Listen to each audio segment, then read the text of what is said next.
नमस्कार दोस्तों, मैं आशा करता हूँ कि आप सभी अच्छे होंगे। और आज का जो हमारा लेक्चर है वो मुगल साम्राज्य का पार्ट 4 है। इसके पहले हम अकबर को पढ़ रहे थे। पिछला जो लेक्चर है उसमें हमने अकबर के बारे में पढ़ा था। आज हम अकबर के दरबार में जो 9 रत्न रहते थे, यानी कि जो 9 लोग थे जो अपनी अपनी फील्ड में काफ़ी दिग्गज थे, महारत हासिल की थी इन्होंने अपनी अपनी फील्ड में, तो उनको हम पढ़ेंगे। ये 9 रत्न जो हैं वो ये हैं: बीरबल, अबुल फजल, तानसेन, अबुल फैजी, टोडरमल, मानसी, मुल्ला दो प्याजा, हकीम हुकाम और अब्दुल रहीम खाने खाना। ये 9 लोग थे जो अकबर के दरबार में रहा करते थे, जिन्हें अकबर ने नवरत्न की उपाधि दी थी। तो हम इन्हें एक एक करके पढ़ेंगे और यहाँ से एग्जाम में क्वेश्चन बनते हैं उसे भी हम देखेंगे। यहाँ पर कई जो लोग हैं जैसे अबुल फजल हो गया, टोडरमल, ये बहुत ही इंपॉर्टेंट हो जाते हैं और यहाँ से एग्जाम में पूछा जा सकता है। तो चलिए शुरू करते हैं। तो देखिए, सबसे पहले हम अबुल फजल को पढ़ते हैं। देखिए, जो अबुल फजल था वो फारसी भाषा का ज्ञाता था, यानी कि इसे फारसी भाषा बहुत ही अच्छे से आती थी और अकबर ने इसे अनुवाद विभाग का अध्यक्ष भी बनाया था। देखिए, अकबर को सिर्फ फारसी भाषा ही पढ़ने आती थी और वो फारसी भाषा ही पढ़ सकता था, इसलिए इसने भारत के जो ग्रंथ थे जो संस्कृत में लिखे गए थे उनका अनुवाद करना चाहा और उसे फारसी में कन्वर्ट कर दिया, यानी कि उसकी ट्रांसलेशन कर दी फारसी भाषा में। तो जो एक अनुवाद विभाग बनाया उसका अध्यक्ष जो बनाया वो अबुल फजल को बनाया, क्योंकि इसे फारसी भाषा काफ़ी अच्छे से आती थी। देखिए, अबुल फजल ने महाभारत का अनुवाद किया था फारसी भाषा में, जिसे रजबनामा के नाम से जाना जाता है। ये बहुत ही इंपॉर्टेंट हो जाता है। यहाँ से एग्जाम में क्वेश्चन बनता है कि महाभारत का अनुवाद फारसी में किस नाम से हुआ है, तो रजबनामा नाम से हुआ है। तो इसे आप नोट कर लीजिए, क्योंकि अकबर चाहता था कि वो भारत के जो ग्रंथ हैं उन्हें पढ़े, इसलिए वो फारसी भाषा में उसे ट्रांसलेट करना चाहता था और इसने एक अनुवाद विभाग बना दिया था। देखिए, अबुल फजल ने एक ग्रंथ लिखा था आईने अकबरी। आईने अकबरी की रचना जो की थी वो अबुल फजल ने की। पर देखिए, जब आईने अकबरी का लास्ट खंड यानी कि लास्ट पार्ट जब लिखने वाला था अबुल फजल, तब इसकी मृत्यु हो गई और आईने अकबरी का जो अंतिम भाग है वो अबुल फैजी ने लिखा, यानी कि इसका भाई था अबुल फैजी, उसने आईने अकबरी का लास्ट जो पार्ट है वो लिखा था। अब देखिए, आईने अकबरी का एक खंड है, जैसे रामचरितमानस में लंका कांड, सुंदरकांड ऐसे हैं, वैसे ही आईने अकबरी में भी 3 खंड है जिसमें अकबरनामा आता है, यानी कि अकबरनामा जो है वो अलग नहीं है, आईने अकबरी का ही भाग है। तो अकबरनामा की रचना अबुल फजल ने की थी। तो इसे आप याद रखिए, इसे पूछा जाता है कि अकबरनामा किसने लिखा, तो अबुल फजल ने लिखा था। और जब आपसे पूछा जाए कि आईने अकबरी कंप्लीट किसने की, तो अबुल फैजी ने की। और शुरुआत किसने की आईने अकबरी की? अबुल फजल ने इसकी शुरुआत की थी। तो इसे आप याद रखिए, इससे पूछा जा सकता है। देखिए, 1583 में इलाही समंत की शुरुआत हुई थी और अकबर ने इलाही समंत की शुरुआत की अबुल फैजी के साथ, यानी कि 1582 में इसने दीन ए इलाही धर्म की शुरुआत की थी और उसके बाद इलाही समंत इसने शुरू कर दिया। और बाद में जो शाहजहां था इसने इलाही समंत को समाप्त कर कर हिजरी समंत की यहाँ पर शुरुआत कर दी। तो इसे आप याद रखिए, डेट पूछी जा सकती है कि इलाही समंत कब शुरू हुआ था, तो 1583 में शुरू हुआ था। अब अगला जो व्यक्ति थे वो तानसेन थे, जो अकबर के दरबार में रहा करते थे। देखिए, तानसेन का जो जन्म हुआ था वो ग्वालियर में हुआ था 1506 में। देखिए, तानसेन जो थे वो पहले रीवा को जो नरेश था रामचंद्र, वहाँ पर रहा करते थे, यानी कि वहाँ पर अपनी सेवा दिया करते थे। जब अकबर ने रामचंद्र पर आक्रमण करने की सोची, तो देखिए, रामचंद्र जो था वो अकबर के साथ तो बचपन से रहा करता था, ये दोनों दोस्त थे, तो इसलिए इनके बीच में संधि हो गई और रामचंद्र ने अकबर के दरबार में तानसेन को भेज दिया अपनी सेवा देने के लिए। तो देखिए, तानसेन जो है वो अकबर के दरबार में आ गया और वहाँ पर उन्हें संगीत सुनाने लग पड़ा।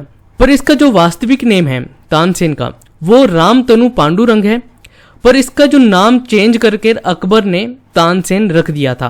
अब इतना बड़ा नाम कैसे लेगा रामतनु पांडुरंग, तो इसने इसका नाम चेंज कर दिया और इससे तानसेन कहने लगा। तो इसका नाम अकबर ने ही रखा था तानसेन। देखिए तानसेन के जो गुरु थे वो पहले मोहम्मद गौस थे, पर बाद में जो भैरवी राग होता है, दीपक राग, वो सीखने के लिए इसने स्वामी हरिदास जी के पास चला गया ये तानसेन, और यहाँ पर इनके शिष्य बन गए। तो स्वामी हरिदास जो है वो तानसेन के गुरु थे। देखिए तानसेन को जो उपाधि दी थी अकबर ने वो थी कंठाभरण वाणी विलास। ये इंपॉर्टेंट उपाधि है, इससे पूछा जा सकता है कि कंठाभरण वाणी विलास उपाधि किसे दी गई थी, तो तानसेन को दी गई थी। तो इसे आप याद रखिए। अब अगले जो व्यक्ति थे जो नवरत्न में शामिल थे वो थे टोडरमल।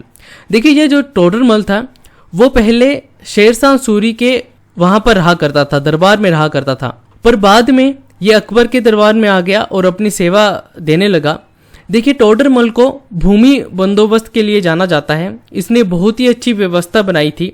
इसने दहसाल बंदोबस्त शुरू किया था, यानी कि 10 साल में जितनी भी उपज हुई है उसके आधार पर टैक्स लगाया जाए। तो इसने दहसाल बंदोबस्त की शुरुआत अकबर के शासनकाल में की थी। आगे हम देखेंगे कि दहसाल बंदोबस्त क्या था। देखिए शेरशाह सूरी के वहां पर रहा करता था और उसने दहसाल बंदोबस्त की शुरुआत यहाँ पर की थी। बस आप इतना याद रखिए, इससे पूछा जा सकता है।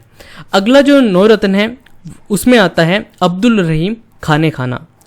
देखिए बैरम खां का बेटा था, वही बैरम खां जिसके ऊपर अकबर ने हमला किया और उसे मार दिया, और उसकी माँ थी सलीमा बेगम। सलीमा बेगम से अकबर ने शादी कर ली और अब्दुल रहीम जो खान खाना है वो अकबर का ही बेटा बन गया, और ये फारसी भाषा का काफ़ी ज्ञाता था, और ये जो था वो जहांगीर का गुरु भी था। तो इसे भी आप याद रखिए। अगला जो है वो है मानसिंह। देखिए ये जो राजा भारमल का पोता था। देखिए भारमल जो है राजा भारमल ने अपनी जो बेटी थी उसका विवाह अकबर से करवाया था, और उसके साथ मानसिंह और भगवान दास। मानसिंह राजा भारमल का पोता था और जो भगवान दास था वो इसका पुत्र था। इन दोनों को इसने अकबर के दरबार में भेज दिया अकबर को सेवा देने के लिए। तो ये जो राजा भारमल है इसका ये पोता था। देखिए राजा भारमल की बेटी थी हरकाबाई, जिसे मरियम उज जबानी भी कहा जाता है। इसकी शादी जो की थी वो अकबर से करवाती थी। और ये जो मानसिंह था ये अकबर का सेनापति था, तो इसे भी आप याद रखिए। अगला जो नवरत्न में शामिल था वो था मुल्ला दो प्याजा। देखिए जो मुल्ला दो प्याजा था इसका जो नाम था, वास्तविक नाम, वो मोहम्मद अब्दुल था। मोहम्मद अब्दुल था, पर इसका नाम इतना फेमस हो गया कि इसे मुल्ला दो प्याजा ही कहा जाने लगा। देखिए ये जो था मुल्ला दो प्याजा ये वाक पटुता पर काफ़ी निपुण था, यानी कि चिकड़ी चुपड़ी बातें करता था और दूसरों को मना लेता था। और कहा जाता है कि ये खाने में 2 प्याज खाता था, इसलिए इसका नाम मुल्ला दो प्याजा रखा गया, पर इसका वास्तविक नाम मोहम्मद अब्दुल है। तो इसे भी आप याद रखिए। अगला जो है वो है हकीम हुकाम। देखिए जो हकीम हुकाम है ये जो राजा भारमल है उसका ही बेटा है। राजा भारमल ने अपने बेटे और पौत्र को यानी कि मानसिंह और भगवान दास को अकबर के पास भेज दिया था, और ये जो भगवान दास है वो अकबर के दरबार में आकर वैद्य बन गया। ये इलाज करने लगा लोगों का, इसलिए इसे हकीम हुकाम के नाम से जाने लगा। तो ये भी नवरत्न में शामिल था। अगला जो है वो है अबुल फैजी। देखिए मैंने आपको पहले ही बताया कि आईने अकबरी का जो अंतिम पार्ट लिखा था वो अबुल फैजी ने लिखा था। ये फारसी भाषा को काफ़ी अच्छा जानता था और ये भी नवरत्न में अकबर के शामिल था। अंतिम है बीरबल। देखिए बीरबल जो है वो अकबर के काफ़ी अच्छे मित्र बन गए थे, और कहा जाता है कि जो बीरबल के पास हर समस्या का समाधान था। पर बाद में बीरबल की भी हत्या हुई थी, और बीरबल पहला हिंदू था जिसने दीन ए इलाही धर्म को अपनाया था।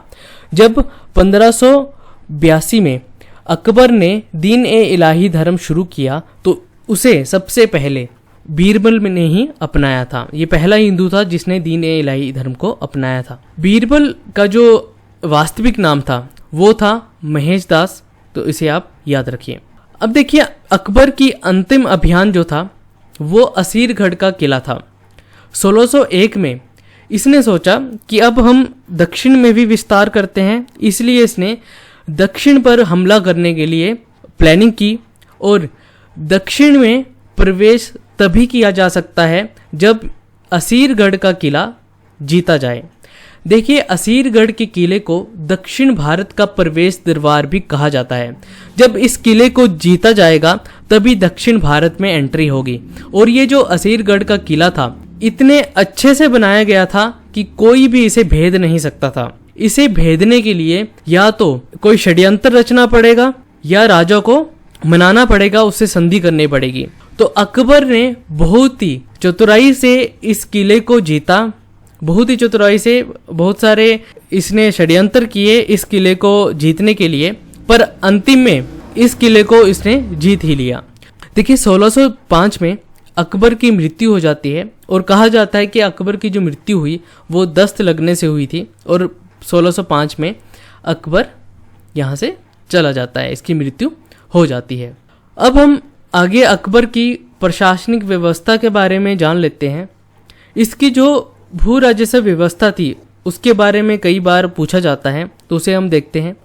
देखिए, अकबर के सामने सबसे बड़ी चुनौती जो थी वो भूमि कर वसूल करने की थी। सबसे पहले यहाँ पर क्या चलता था, देखिए शेरशाह सूरी के समय में रे व्यवस्था चलती थी, रे प्रणाली चलती थी। इसमें क्या था कि जो जमीन थी उसका ब्यौरा लिया जाता था और उसमें कौन कौन सी फसलें उगाई जाती है उसको लिखा जाता था कि यहाँ पर चावल उगाया जाता है, इस फसल में गेहूँ उगाया जाता है।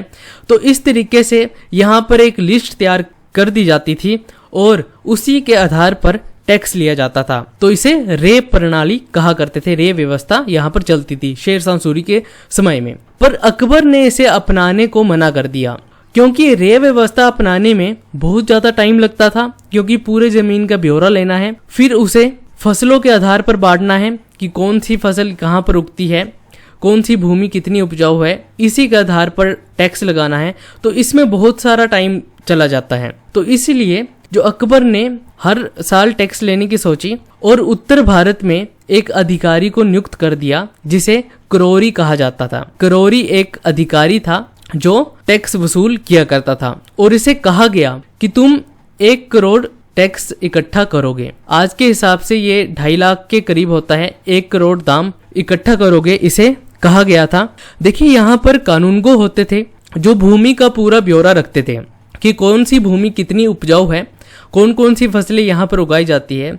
तो इसी को देखकर अकबर ने 1580 में एक नया सिस्टम स्टार्ट किया जिसे दहसाल बंदोबस्त कहा गया।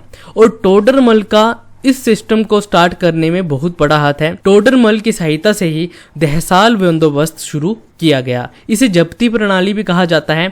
तो दहसाल बंदोबस्त जो था उसमें पिछले 10 साल की पैदावार को देखा जाता था और उसी के आधार पर टैक्स लगाया जाता था। इसमें जो टैक्स लगाया जाता था वो 1/3 था पूरी उपज का, तो ये टैक्स लिया करते थे। और राज्य को जो पैसा दिया जाता था उसे पर बीघा के हिसाब से दिया जाता था, यानी कि पर बीघा के हिसाब से राज्य को टैक्स जाता था। देखिए, जो पैदावार होती थी उसे मन के आधार पर मापा जाता था। देखिए, मन जो है वो एक माप है, इसे आप दूसरा मन समझ लीजिए। मन जो है जैसे किलोग्राम होता है, ग्राम होता है, तो उसी के हिसाब से यहाँ पर मन चलता था और इसके अनुसार जो पैदावार है उसको नापा जाता था और इसी के आधार पर टैक्स लगाया जाता था। तो ये जो व्यवस्था थी दहसाल बंदोबस्त, ये अकबर के समय में शुरू हुई थी। अब देखिए, मनसबदार में काफ़ी कन्फ्यूज़न होता है, इक्तेदारी और मनसबदार। इक्तेदार जो होते हैं उनको एक भूमि दी जाती है और मनसबदार को भी एक भूमि दी जाती है। पर जो इक्तेदारी प्रथा थी उसमें इक्तेदार जो होता था उसे उसी भूमि में रहना अनिवार्य होता था, यानी कि जो भूमि राजा के द्वारा इसे दी गई है तो उस भूमि में इक्तेदार को रहना पड़ता था। पर जो मनसबदार होता था वो जरूरी नहीं है कि वो उसी भूमि में रहे, वो कहीं भी रह सकता है। पर जो उसे भूमि दी जाती थी उसमें वो टैक्स लगाता था और अपना जो खर्चा निकाल देता था। तो मनसबदारी जो प्रथा थी वो यहाँ पर शुरू हुई और एक मनसबदार के पास कई सारे सवार हुआ करते थे, यानी कि इसके पास जैसे मान लीजिए कि 10 घुड़सवार हैं तो उनको 20 घोड़े दिए जाते थे। यानी कि एक घुड़सवार को 2 घोड़े दिए जाते थे। तो ये जो घोड़े दिए जाते थे, एक सवार को 2 घोड़े, तो इसलिए दिए जाते थे क्योंकि एक घोड़ा अगर बीमार हो गया तो दूसरे घोड़े को इस्तेमाल किया जा सके। तो 10 घुड़सवारों पर इन्हें 20 घोड़े दिए जाते थे। और जो घोड़े होते थे वो अच्छी नस्ल के हुआ करते थे और ये मनसबदार के पास रहा करते थे। जब राजा को जरूरत होती थी तो ये अपनी सेना लेकर राजा के पास चला जाता था। तो मनसबदार जो होता था उसे भूमि दी जाती थी और उसी भूमि पर टैक्स लगाकर वो अपना भरण पोषण किया करता था। देखिए, ये जो सवार होते थे, जो सैनिक होते थे, वो हिंदू भी होते थे, कई पठान होते थे, मुसलमान होते थे। तो कई सारे सैनिक यहाँ पर काम करते थे। पर जो सवार, जो घुड़सवार होते थे, उन्हें 20 रुपये प्रति माह के हिसाब से सैलरी दी जाती थी और जो पैदल सैनिक होते थे उन्हें 3 रुपये दिए जाते थे।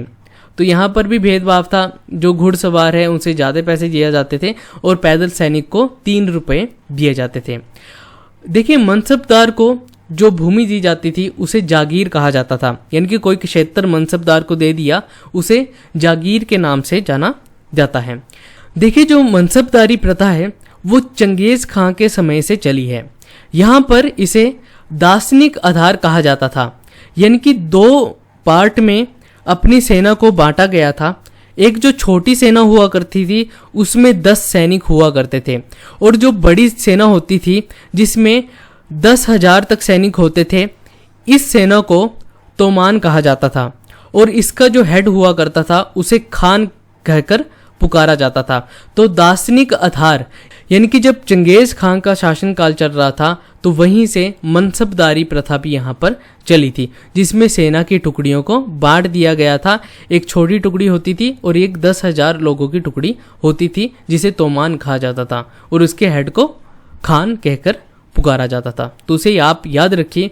अब आपको मनसबदारी प्रथा और इक्तेदारी प्रथा में अंतर समझ आ गया होगा। जो मनसबदार हुआ करता था वो अपने पास घुड़सवार को रखा करता था और ये उसी भूमि में ना रहकर कहीं और भी रह सकता था, पर जो इक्तेदार था वो उसी भूमि में रहता था जो उसे दी गई थी। देखिए, इसमें जात भी चलती थी। इसमें जात आप दूसरी मत लीजिए कि जात में बांट दिया है लोगों को, ये जात नहीं थी। जात का मतलब यहाँ पर होता था रैंक, यानी कि जो 500 जात से नीचे होता था उन्हें मनसबदार कहा जाता था। जात एक रैंक थी, रैंक दी जाती थी और जो 500 से 2500 जात के होते थे उन्हें अमीर कहकर पुकारा जाता था और 2500 से ऊपर होते थे, 2500 जात से ऊपर जो लोग होते थे उसे अमीर ए उम्दा या उम्दा ए आजम कहा जाता था। ये रैंक बना दी गई थी अधिकारियों की और जो जो जात उन्हें मिली थी, यानी कि रैंक उन्हें मिला था, उसी आधार पर वो अपना काम करते थे। यानी कि 500 जात वाला नीचे रहेगा, 500 से 2500 जात वाला उससे ऊपर होगा और इसी आधार पर, जात के आधार पर इन्हें बांट दिया गया था। अब देखिए, जो अकबर था वो अपने सैनिकों का हुलिया रखता था, यानी कि हुलिया का मतलब अपने सैनिकों का ब्यौरा रखता था कि कौन सैनिक कैसा दिखता है, उसकी हाइट क्या है। तो इसी के हिसाब से वो अपने सैनिकों का एक रजिस्टर तैयार करता था, एक ब्यौरा रखता था, ताकि उसे पहचान हो सके कि कौन उनका सैनिक है। तो ये हुलिया रंगने की जो प्रथा थी वो अकबर ने भी अपनाई थी और ये अलाउद्दीन खिलजी के समय से चली आ रही थी। और ये घोड़े को दागने की प्रथा भी इसने अपनाई थी, जो अलाउद्दीन खिलजी ने यहाँ पर शुरू की थी। अलाउद्दीन खिलजी की तरह ही इसने हुलिया रंगना और घोड़े दागने की प्रथा इसने शुरू की थी। घोड़े दागने की प्रथा यानी कि घोड़े पर कोई निशान बना दिया, कोई टैटू बना दिया, ताकि पता चल सके कि ये किसका घोड़ा है। ऐसे तो इन घोड़ों को जाकर सेनापति बेच सकता था और जो घोड़े होते थे वो अच्छी नस्ल के होते थे, इसलिए इसे दागा जाता था ताकि पता चल सके कि ये जो घोड़ा है वो हमारे राज्य का ही है। अब हम इसके बाद इसका जो बेटा है जहांगीर, उसे हम पढ़ेंगे और मुगल वंश का जो अगला पार्ट आएगा, पार्ट 5, उसको हम अच्छे से देखेंगे और वहाँ पर जो भी क्वेश्चन बनते हैं उसे हम डिटेल से पढ़ेंगे। तो मैं आशा करता हूँ कि आपको इससे कुछ सीखने को मिला होगा। बहुत सारे पॉइंट बन जाते हैं, बहुत सारे क्वेश्चन यहाँ से बन जाएंगे आपके एग्जाम में, तो आप इसे एक दोबारा देख लीजिए ताकि आपका क्वेश्चन ना छूटे। और ये बहुत ही इंपॉर्टेंट हो जाता है टॉपिक, जिससे एग्जाम में क्वेश्चन बन सकते हैं। तो मैं आशा करता हूँ कि आपको इससे कुछ सीखने को मिला होगा। तो अपने आसपास सफाई रखिए, पानी को सेव करिए, अपना सोसाइटी को अच्छा बनाइए। मिलते हैं अगले लेक्चर में, तब तक के लिए जय हिंद।